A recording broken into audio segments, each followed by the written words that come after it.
Hey, sixth graders, let's get ready for an Olympic achievement. Today we're going to look at the significance of the Olympic festivals that were held in ancient Greece and the significance that they play also today. So, the Olympics in ancient Greece were a festival that were held in honor of Zeus. They were not the only athletic festival. The Greeks had many, but this was probably the most famous one. It was held in Olympia, which, if you remember, is the home to the Temple of Zeus, which is one of the wonders of the ancient world.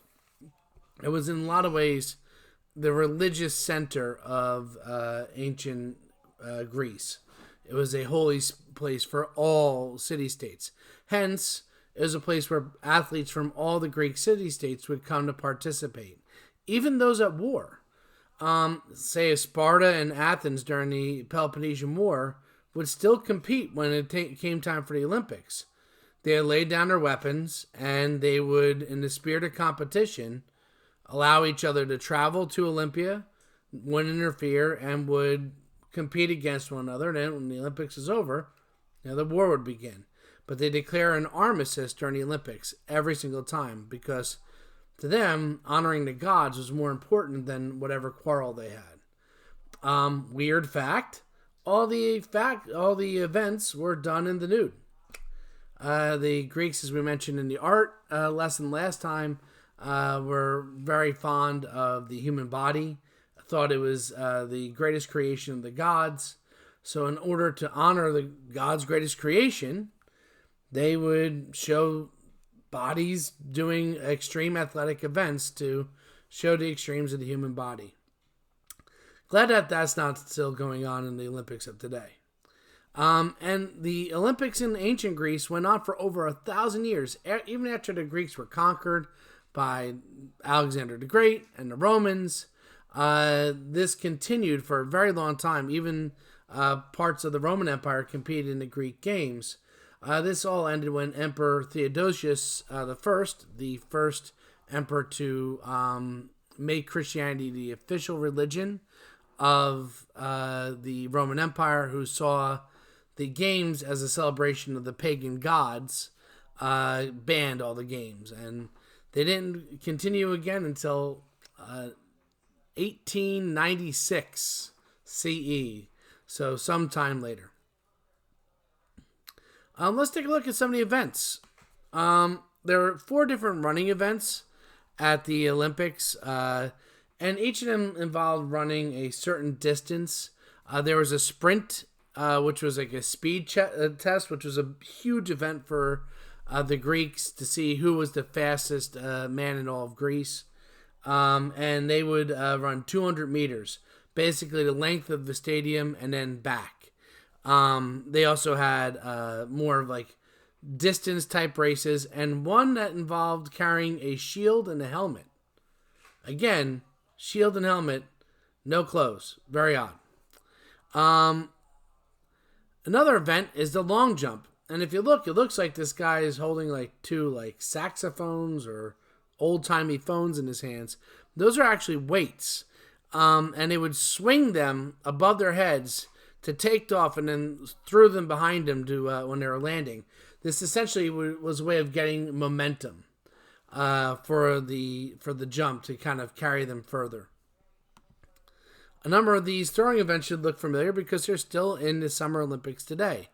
That's not a bowling ball. That's a disc. It's the discus. The discus event was where you would throw a disc. It's made from stone, sometimes metal, lead, bronze, and you would spin your body around and then release it and throw it as far as you could. The javelin, similarly, was throwing an event, but it was a spear, a wooden rod with a sharpened end, and they would sometimes have straps around them to help them throw it even further, to get a little bit more of a spring on it. The Greeks definitely set the stage for the Romans and enjoyed in their events combat events. They had boxing, kind of similar to boxing of today, where the boxers had wrapped up hands to protect them.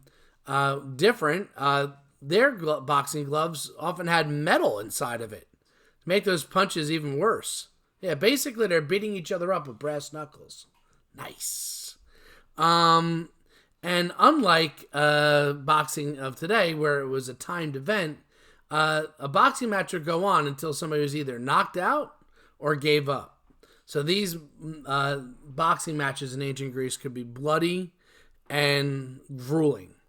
Wrestling is also an event that the Greeks developed, and you had to grab and grapple with your opponent and pin them to the ground 3 different times. I know today is 3 seconds, but you had to pin them 3 different times, either their hip, shoulder, or back down flat to the ground.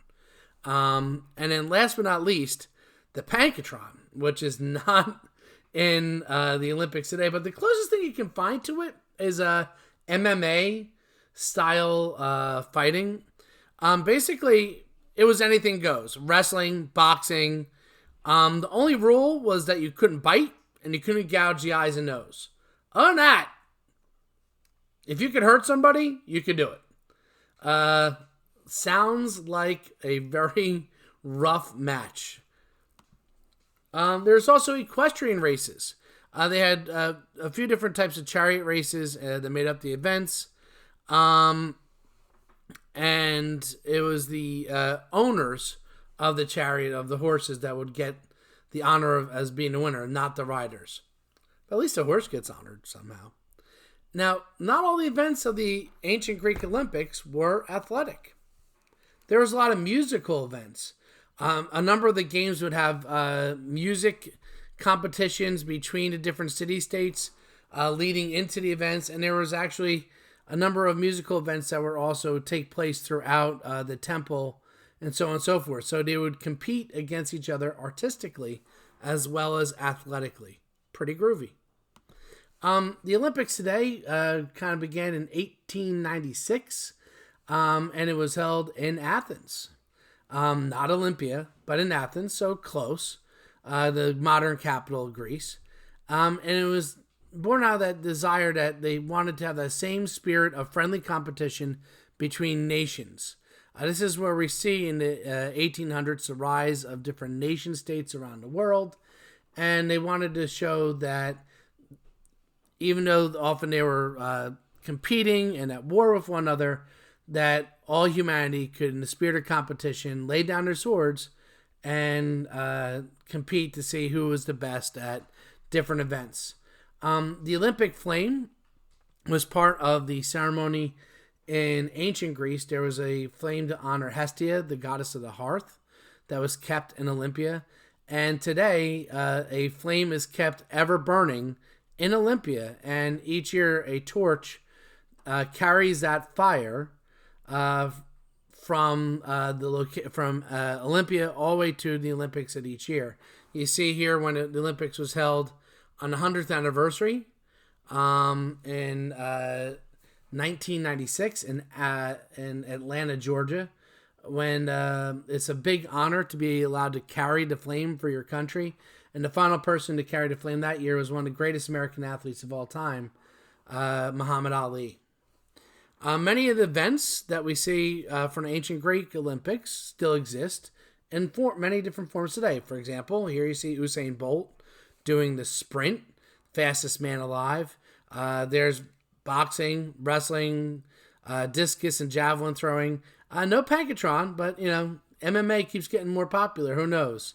It might come back. And definitely no horse racing in our Olympics, although that still exists in other forms, just not in the Olympics. And today there's also a Winter Olympics. There was no winter events in the Greek Olympics. Each of them take place every 4 years, whereas the winter is and the Summer Olympics usually alternate between every 2 years. So every even number year, there will be either a Winter or Summer Olympics. Of course, the exception being this year, when there would have been the Olympics in Tokyo in the summer. Unfortunately, it will not be happening due to the coronavirus. Boo. Stupid virus. Taking a lot away from us. But don't worry, it'll be back next year.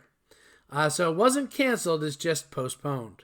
But the Olympics has been canceled 3 times since 1898, all during the World Wars. Once during World War I and twice during World War II.